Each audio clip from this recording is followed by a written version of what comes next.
stereotypes, we've got to live with them, but it's okay, it can work. So, anyway, let's see where we're going with this. That's me. So, I thank you all for coming today, and let's see if at least we can try and find a way forward here for us.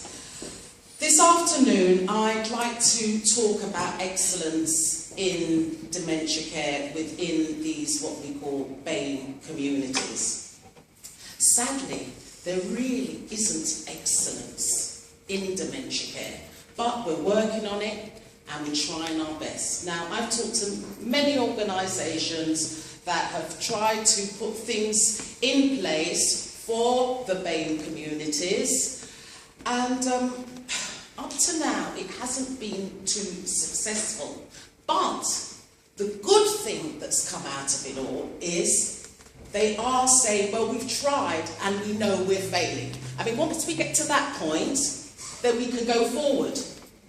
We can go forward because we understand that certain things aren't working, so we can go back to the table and try and put other strategies in place that will help the BAME communities. Now, there's a lot of issues, and I can't go through all of them this afternoon, so I'm going to try and touch on what we call the main issues. Basically, sorry, I'm not good at this, maybe you better take that over. Yeah, right, go on, next one. Brilliant. Basically, if we're going to deal with the BAME communities, we've got to look at the foundation.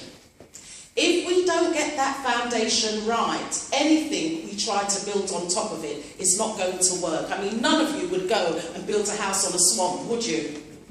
Right, so basically, if we're not going to get the foundation right, it's not going to work.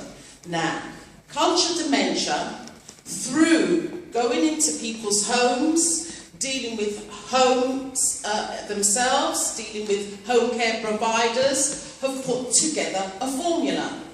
Now, I come from, or basically culture dementia is on the crux of one of the most ethnically diverse places in England. It's called Brent. We have so many different cultures, so many different nationalities, and God knows how many different languages we have in Brent.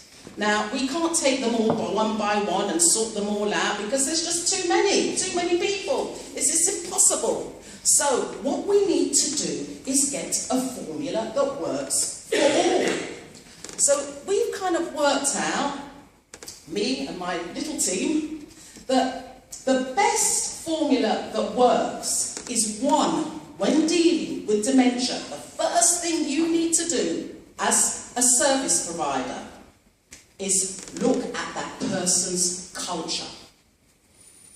When you've done that, then you've got to look at that person's history. And the reason why I say that is, you know, don't bunch everybody into the same social, cultural groups, because there are differences. There are some big differences. So that's why you've got to look at that person's individual history. Once you've done that, then you've got to look at the migrative history. That means when they came from Africa, the West Indies, India, Pakistan,